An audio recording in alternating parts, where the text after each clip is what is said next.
Good morning, Dan. You might wonder what I'm saying.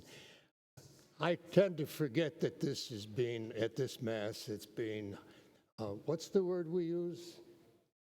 Streamed. It's being streamed, and it's available to many people. And during this past week, a friend of mine who was a parishioner many years ago, he's 58 now, and he was a young man when I first met him. And he got in touch with me. And he tracked me down because of this being broadcast, streamed. And so, Dan, here I am. I'm not sure you're watching right now, but he's watching somewhere. And Dan Finaldi is his name. So to all of you who watch, who are at home or for whatever reason, you're keeping track of us here at church through this marvel of technology. So we all greet you, all your fellow parishioners.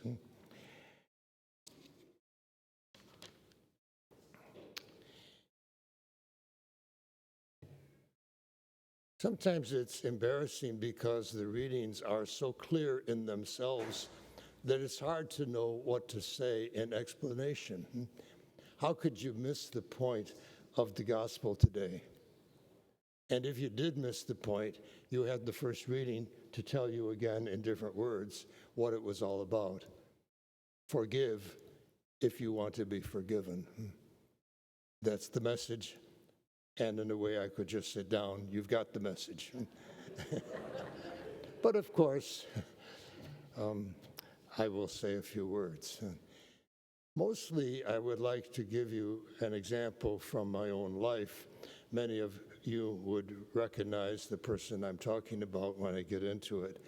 But an example of a time when I was tempted not to immediately forgive someone for what they did to me. It goes way back to the year 2000. So that was 23 years ago. And it was involved Father Mike Smith. My mother had died in the year 2000 at the end of February. And Father Mike's mother had died earlier, maybe 5 or 6 months earlier. After my mom died, I needed some time just to kind of pull it all together. And so I got on the plane and flew down to Georgia, and it was arranged that I would take the van. Some of you are familiar with it. I forget the name of the company that runs it, but there's a van that runs from the airport to Macon. And so Father Mike was going to meet me there. And we had a conversation. This was all before cell phones and all that modern kind of stuff. And so you were kind of, if you messed up, you were lost because you didn't have the opportunity to redeem it. So what happened was that he had told me, try to get the first van. Well, the plane was late taking off from Rochester, and so I wasn't able to get the first van. I got the second van. By the time the van arrived in Macon, and I was told, go to the Methodist church there. They advertise it as the mother of all Southern Methodism. It's a huge, big complex. And so I got off the van. I was the only one on the van, and got off the van, and I didn't know where to find Mike, so I went into the building. It was lunchtime by that time, and nobody knew where he was or anything. Then somebody, oh yeah, I think we saw him running out. He was in a big hurry, which was typical of Father Mike, going somewhere. So I didn't know what to do. So I guess I grabbed a little bit of lunch or something, and then, well, what am I going to do? Get on the plane and go back to Rochester again the same day? I said, no. So there was a hotel nearby, and I went over to there and got a room. I mean, it was a little bit afternoon, really. So, and I opened up. That was the nice part about it. They had given me an envelope when I left.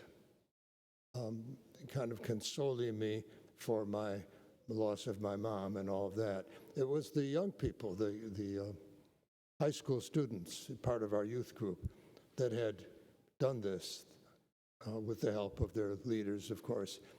But they said, don't open it until you get there.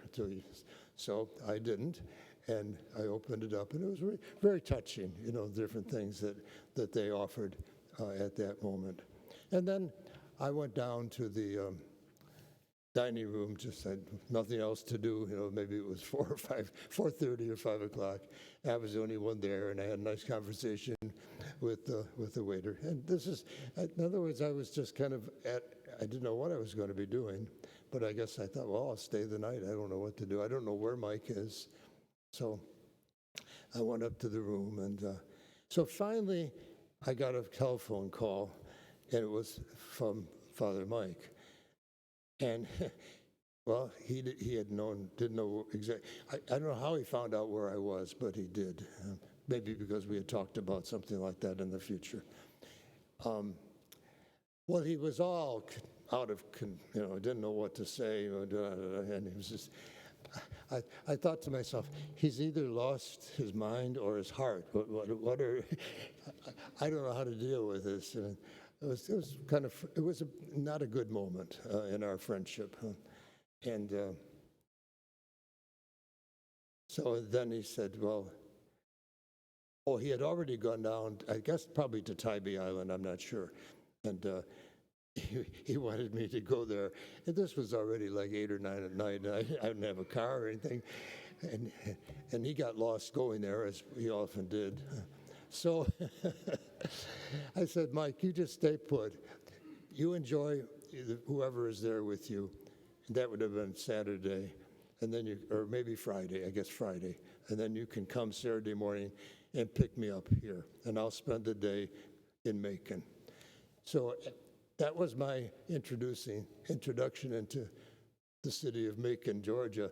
And the amazing thing is, now you know that your former pastor is now the pastor in Macon. And it's a huge, big church on the top of a hill. I thought the South didn't allow Catholics to have anything. This big church. It blew my mind that they had such a magnificent church right up there at the top of a hill. And the other church, I think it was right next to it, was the Methodist church, I believe. And anyway, I spent the whole day wandering around. But the point is that I didn't know what to make of it all and how that affected our friendship. This was early on. This was 10 years before we got to live together here in Statesboro. So I had known him for many years, but we were it hurt me that he was, that he had abandoned me in a strange city, knowing that I had come down there. I think that's part of it, that it hurt me because I was hoping for so much. My mom, I was the only child of a widowed mother. We were very, very close, obviously. And while her passing was not unexpected, and she was, 87 years old, so it was her time. But nonetheless, my mom had died, and any of you who have experienced the death of a parent know that's very significant. And so when I didn't have the comfort of a good friend that I was looking forward to, looking back at it, I can say, it wasn't his fault. He did the best he could under the circumstances. But there was those moments of just wondering. And so I knew I had the choice at that point. This is the point of this whole story. I had to make the choice of forgiving him, of saying it's okay. And I did, finally. And first to myself, and then when we touched base, I said, it's okay, Mike. You do your thing, and I'll spend my day in Macon. So I had a nice day there in Macon, exploring the whole city, and we got together then the next day and went down to the beach, I think, and then to his. So it worked out fine. The point being that I remember it very distinctly after all these years. of being a turning point in my relationship with Father Mike.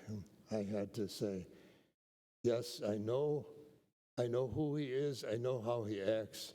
He's impulsive, and that's who he is. And I'm not, but that's okay too.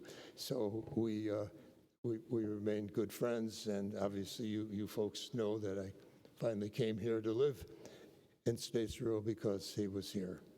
And we had 7 years together before his sickness took over. So the point being that it's so important for us, for our own happiness, if not for the glory of God, that we are willing to forgive the failings of others and then to recognize our own. Because that's really where it starts, to recognize that we are fallible human beings and we make mistakes. And that's the point of the readings today, isn't it? You know, how can we expect God to forgive us if we don't even recognize the fact that we make many mistakes and God forgives us, all of them, as long as we come to him humbly and ask. So, amen. This is my message for today. Be gentle with one another. Be always ready to forgive and forget. That's a harder part for many people. I know that, hearing confessions. It's one thing to say I forgive, but another thing is to forget it and let it, okay, it's done with. I really did. Just like we expect God to forgive us and forget it all, to start fresh and give us a new beginning. So that's what we owe to one another also, to forgive and to forget anything that's been done to us that's painful, but we can also say, Lord, I forgive as you forgive me.